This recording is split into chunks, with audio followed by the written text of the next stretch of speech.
Assalamualaikum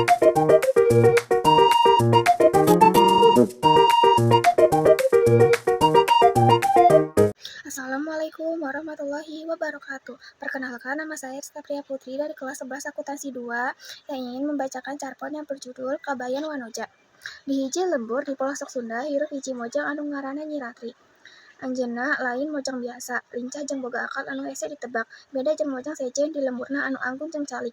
Nyi Ratri leuwih resep naik tangkal, moro lauk di walungan. Komoh sok ngahaja ngaganggu para nonoman anu hayang deket ka manehna. Tapi sanaos kitu, Nyi Ratri dipikanyaah ku warga lembur.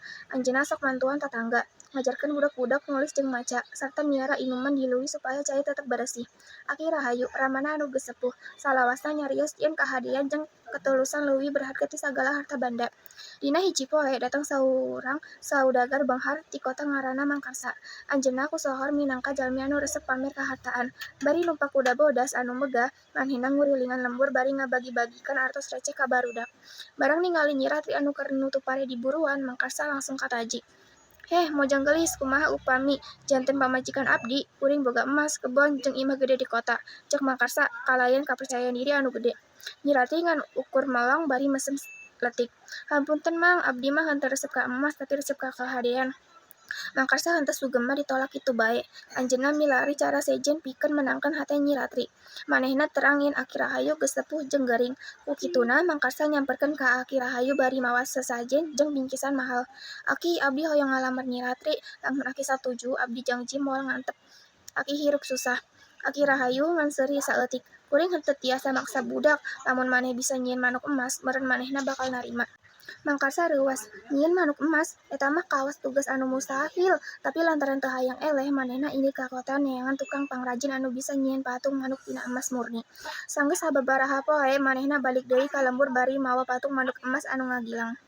"Nyi Ratri, ieu manuk emasna, ayeuna anjeun kedah narima lamaran abdi." "Lain kitu," cek Mang Karsa kalayan reueus. Tapi Nyi Ratri ukur seuri leutik.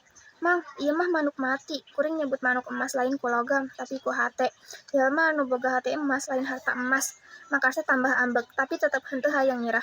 Ayeuna mah manehna nyobaan ngajak kokolot lembur supaya merentahkeun Nyi Ratri sangkan daek narima lamaranna. Tapi unggal aya anu nyobaan nasihatkeun Nyi Ratri, manehna sok boga jawaban anu matak ngagugurkeun. "Wahai Nyi Ratri, ieu Mang Karsa jalmi beunghar, upami anjeun jadi pamajikanana, hirup anjeun bakal sugema," saur saurang kokolot lembur. Nyi Ratri ngajawab leuleus, "Hamunten Bapa, sugema lain datang tina emas, sugema datang tina hate anu ikhlas jeung hirup anu pinuh ku kakahadean."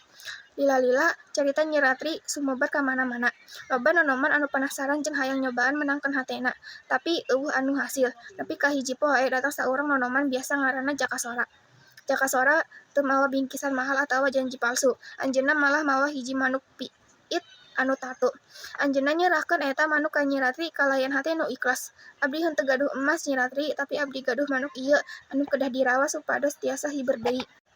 Panon Nyi Ratri jadi caang, anjeunna nyandak manuk eta kalayan leuleus, ngusap buluna sarta nyayunkeun eta manuk di leungeunna. "Heuh atuh, ieu mah manuk emas anu sabeberna," cek Nyi Ratri. Ti harita Nyi Ratri jeung Jakasora jadi pasangan anu henteu ngan ukur silih nyaah, tapi oge babagi kahadean jeung hikmah ka masarakat lembur. Nyi Ratri terus ngajarkeun budak-budak maca jeung nulis, sedangkeun Jakasora ngabantu warga lembur pikeun ngolah tanah supaya leuwih subur. Sedangkeun Mang Karsa, anjeunna balik deui ka kota kalayan rasa era, sadar yen ieu sadayana bisa dibeli ku harta. Tapi beda jeung baheula, aya nu robah dina dirina. Anjeunna laun-laun sadar yen kahadean jeung rasa hormat moal bisa dipaksa ku emas, tapi kudu dimekarkeun tina hate. Lila-lila Mang Karsa jadi jalmi anu leuwih rendah hate.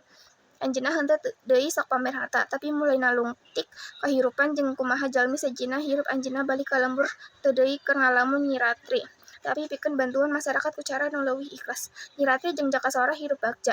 Manuk piit anu tadina tatu kiwari geus